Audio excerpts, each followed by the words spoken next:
The morning it ended, I was stirring sugar into a paper cup of office coffee, watching it dissolve the way it always did.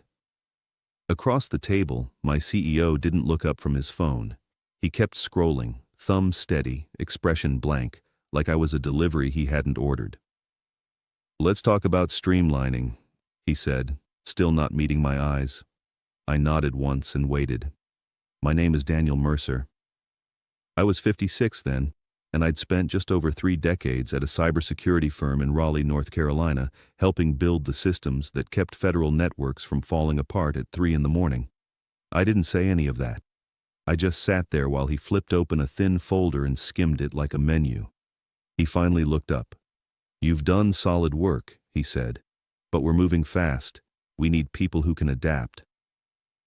Behind him, sunlight cut through the glass wall and landed on a framed photo of the original engineering team. Half of those faces were people I'd hired myself. I didn't argue. I didn't ask questions. I closed my notebook, slid it into my bag, and stood. As I reached for the door, I noticed something on the corner of his desk, a manila envelope I hadn't seen in years. That stayed with me. I walked out quietly. No one stopped me. The hallway felt longer than usual, the carpet softer under my shoes. A few people glanced up from their screens and then back down. The elevator ride took 20 seconds. It felt like longer. Instead of driving home, I pulled into a diner off Glenwood Avenue, the kind of place with red booths and a bell over the door that rings whether you want it to or not. Coffee smelled burned. Bacon hissed somewhere behind the counter. Martha, the waitress, poured without asking. "Haven't seen you in a bit," she said. "Yeah," I replied. "Been busy."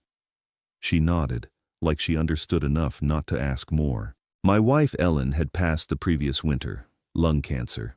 Since then I'd learned which silences were heavy and which were useful. This one felt useful. I drank the coffee slowly and watched the window fog in the morning heat. The company had been my adult life. I joined when we were renting server space behind a print shop and sleeping on folding chairs during deployments. Over time, we grew into something respectable, lucrative, complicated. I paid in cash and drove home. The house still smelled faintly of the lemon cleaner Ellen liked. I set the termination packet on the kitchen table, poured a measured glass of bourbon, and opened a drawer I hadn't touched since the early 2010s. Under old insurance forms and expired passports was the envelope I'd noticed that morning. Inside was a copy of a provisional patent filing. My name at the top, not the company's. I sat down and read it slowly, even though I already knew every line. Back then, during one of the firm's many restructurings, an old Air Force friend, now an IP attorney, had suggested I file it myself until things stabilized. "Paper first," he'd said. "Assignments later." There was a clause we'd added, quiet, specific. I checked the date again. Then I checked the clock. I set my phone face down on the table and waited. I didn't call anyone right away. I sat there for a while, the house quiet except for the refrigerator cycling on and off.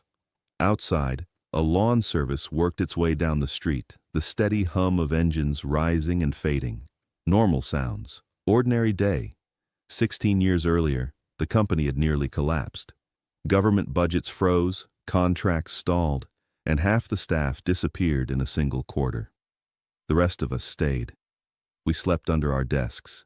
We patched systems that were never meant to scale the way they had to. Nobody was talking about titles back then. We were talking about uptime. That was when the protocol came together. Late nights, yellow legal pads, diagrams I never bothered to digitize because I carried them in my head. It wasn't elegant, it was durable, and over time, everything else grew around it. The patent had been filed during that mess. Legal was overwhelmed, management was distracted, and I followed the advice of someone who understood how fragile loyalty could be once balance sheets took over. I poured another inch of bourbon, didn't drink it, and picked up my phone. "Tom," I said when he answered, "it finally happened." There was a pause. "They let you go." "Yesterday afternoon." "You still have it?" I looked at the envelope. "I'm holding it." Another pause, longer this time. "Then don't rush," he said. "Just be precise." We hung up. That night, I slept better than I had in months. No dreams, no noise, just rest. The next morning, my phone lit up before sunrise. A message from an engineer I'd mentored years ago, then another. Then a missed call from a number I didn't recognize. I made eggs, toast, ate standing at the counter. By 8, the messages stopped coming. That worried me more than the noise. Around 9, a voicemail came through from the company's legal department. Polite, careful, asking for a return call regarding a filing discrepancy. I didn't return it. By late morning, another voicemail, this one less careful. I drove in anyway, not to confront anyone, just to clear my office. I wanted my notebooks. A framed photo of Ellen from a camping trip years ago. A coffee mug chipped along the rim. The parking lot looked the same. Inside, it didn't. People were clustered in quiet knots, voices low. When I stepped into the elevator, 2 junior managers fell silent and stared at the floor. On my floor, half my old team was gathered near the whiteboards, screens open, scrolling through something with my name on it. "Dan," one of them said, "do you know what's happening?" "Paperwork," I said. "It always catches up." That was when the CEO appeared at the end of the hall. His posture was different, shoulders tight, smile gone. He asked if we could talk. We went into his office. He gestured to a chair. I stayed standing. "There seems to be some confusion about ownership," he said. "There isn't," I replied. He tried again, offered titles, consulting roles, words without structure. I listened until he ran out. "What happens now?" he asked. I told him I needed time to review documents. Then I left with my box. That afternoon I opened my laptop at home and logged into the patent system. Everything was still there, still clean, still quiet. I didn't submit anything yet. I closed the screen, placed the envelope back in the drawer, and waited. The shift didn't happen all at once. It never does. It started with a timestamp. I logged back into the patent portal just after dinner. The house was dim, one lamp on in the living room, the rest dark. I sat at the same desk Ellen used to grade papers at, the leather chair worn soft at the edges. The system looked exactly as it had the night before, same forms, same quiet certainty. I opened the filing history and read every line slowly. Original submission date, amendments, maintenance fees, licensing references. My name sat there without commentary, like it always had. It wasn't aggressive, it wasn't hidden, it was just true. I thought in steps, the way I always had. Step 1, confirm the trigger. Involuntary termination, no cause listed, clean. Step 2, confirm timing, 24-hour window, still open. Step 3, confirm scope, core framework, dependencies, everything upstream. I didn't feel excited, I felt clear. I submitted the reversion notice at 9:18 p.m. The confirmation page appeared almost immediately. Ownership reassigned, effective immediately. I closed the laptop. That was it. No calls, no messages, just a quiet click and a receipt number. I poured the bourbon down the sink and went to bed. The next morning, sunlight came through the blinds in narrow lines. My phone was already vibrating. A text from a developer I trusted. Legals asking questions. "Do you know why your name is on the main patent again?" I made coffee, real coffee, stood by the window and watched a delivery truck struggle to parallel park. By 10, the calls started. Blocked numbers. Voicemails left half-finished. One message from the CEO that sounded like someone reading from a card they didn't believe in. I didn't respond. Around noon, the founder called. A man I respected. His voice was steady, but tired. "We need to talk," he said. "Not as a company, as people." "I'm listening," I replied. "Then come by," he said. I drove over after lunch, not through the front entrance. I parked where I always had, walked the same path. Inside, everything felt brittle, like a building holding its breath. In the conference room, legal had printed copies of the filing, highlighted, tabbed, lined up like evidence. No one raised their voice. They didn't need to. The founder asked one question. "Is this accurate?" "Yes," I said. Another pause. "And enforceable?" "Yes." No one spoke after that. What changed wasn't their tone, it was their posture. Shoulders shifted, pens stopped moving. The room recalibrated around a new fact. I left without shaking hands. That evening, an internal calendar invite leaked. A federal demo, Wednesday morning. Same platform, same architecture, same patent number. I sat at home and read the agenda twice. Then I placed the phone face down and waited. By Tuesday morning, the situation had a shape to it. Not panic, structure. I didn't hear directly from the company that day. That told me enough. When people stop calling, it means they're meeting. When they start emailing instead, it means lawyers are present. I spent the morning organizing my notes, old ones. Spiral notebooks with coffee rings on the covers, architecture sketches, version timelines written in my handwriting from years ago. I wasn't preparing an argument. I was preparing a record. Around noon, a former program manager texted me a single line. "They're still planning the demo." I nodded once, though no one could see it. I thought through it the same way I always had, method by method. Step 1. Do nothing publicly. Let the filing speak first. Step 2. Allow verification. Third parties always confirm faster than insiders. Step 3. Be present, not loud. Visibility without disruption. That afternoon, I drove to the hardware store and bought a new folder. Plain, no labels. Inside, I placed printed copies of the reversion notice, the original filing, and the confirmation receipt. Chronological order. No commentary. At home, I cleaned the kitchen, not because it needed it, but because routine settles the mind. Ellen used to say that when things felt uncertain, you put something back where it belonged. The phone rang once that evening. I let it go to voicemail. "Dan," the CEO said, voice tighter than before. "We need to resolve this before tomorrow." I didn't delete the message. I didn't save it either. I set my alarm early. Wednesday morning, I put on a navy suit I hadn't worn since Ellen's memorial service. The fabric still held its shape. I checked myself in the mirror, adjusted the cuff, and picked up the folder. The demo was scheduled downtown in the company's presentation center. Glass walls, security desk, coffee already laid out by the time I arrived. I wasn't on the guest list. That didn't matter. I took a seat in the back row. No one stopped me. A few people recognized me and looked away. The room filled with representatives.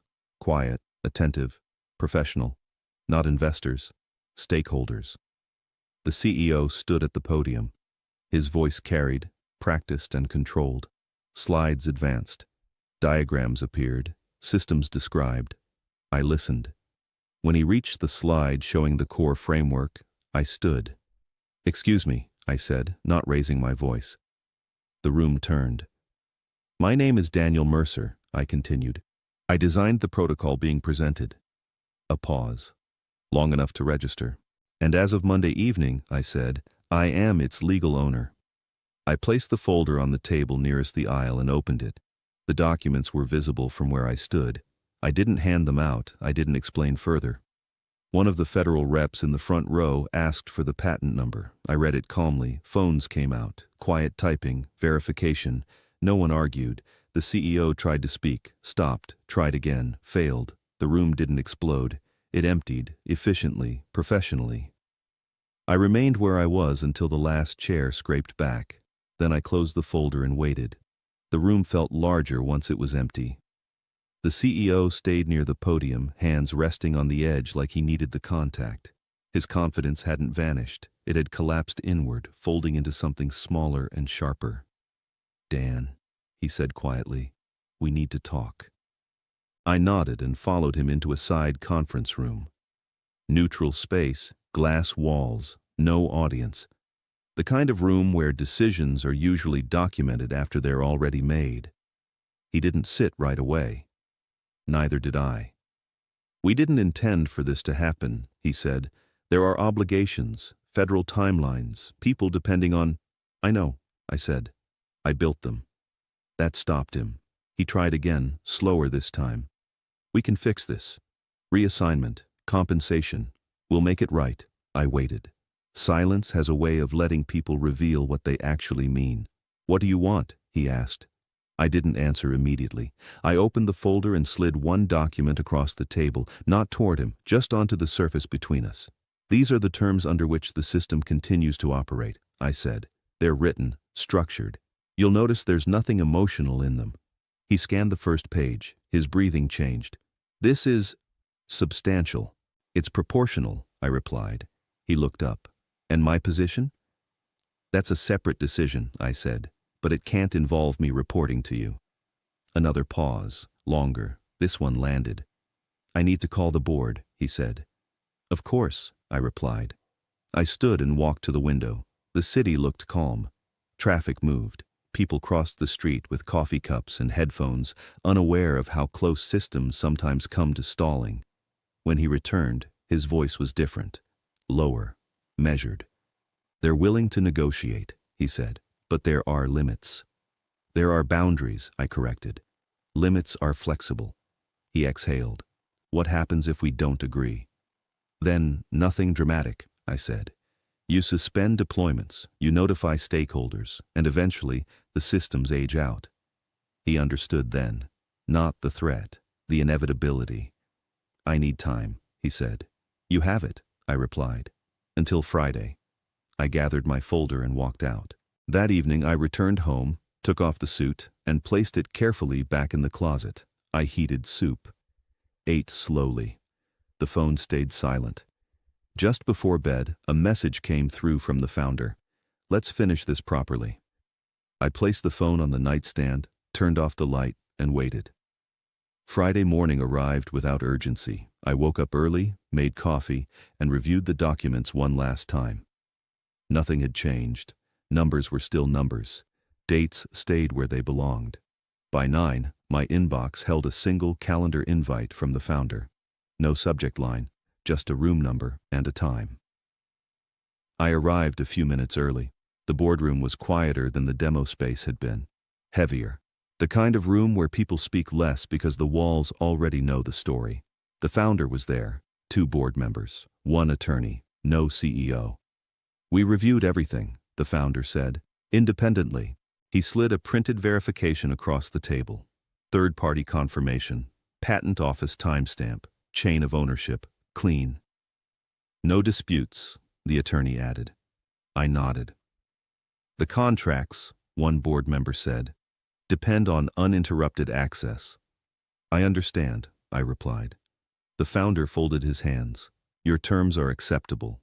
No emphasis, no relief, just acknowledgement. They went through them one by one.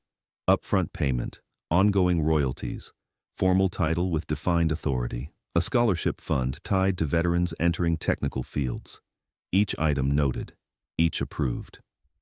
And leadership, the founder said carefully. There will be a change. I didn't comment. The paperwork took less than an hour. Signatures, dates, witness initials. When it was done, the founder stood and extended his hand. You were patient longer than most, he said. I was busy, I replied. By Monday, the announcement went out internally. New structure, new reporting lines. The CEO had resigned for personal reasons. The language was polite, final. I returned to the building midweek. Same parking space, same elevator. Different posture from everyone I passed, not fear, recognition. My new office was simple. Desk, chair, window. I placed Ellen's photo on the corner, straightened it once, and powered on the computer. Messages waited, not apologies, questions, work. I answered the first one, then the next. By the end of the day, systems were stable again. That night, I drove home through familiar streets, stopped at a grocery store, and bought ingredients instead of takeout. The house was quiet, but it no longer felt unfinished. I set the receipt on the counter, washed my hands, and started dinner.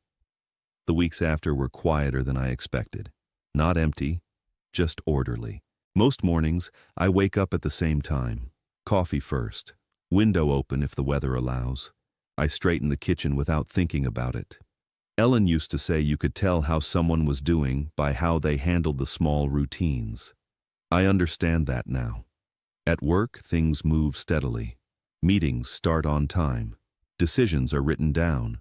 When something breaks, we fix it without theatrics. I spend more time mentoring again, less time explaining myself. That feels right. In the evenings, I work on the old project in the garage, the one I kept putting off.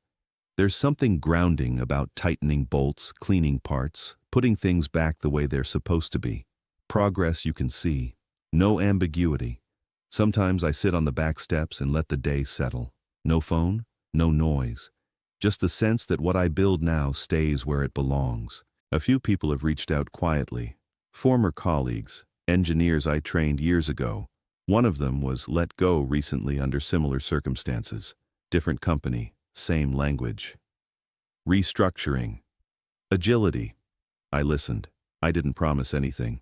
I just told him to keep his records in order and not rush. Most situations don't need confrontation. They need clarity. That's something I wish I'd learned earlier. If you're listening to this and something about it feels familiar, you're not alone. These things happen more often than people admit, usually in silence, usually to the people who kept things running when no one was watching. If this story was useful to you, take a moment to like the video and subscribe. It helps keep this space calm and focused. I'd also like to hear from you. Leave a comment with the city you're watching from and what time it is right now. I read more of those than you might expect. 2 other stories will be appearing next, both from people who handled difficult situations without raising their voice. You'll see them shortly. Thanks for spending this time with me.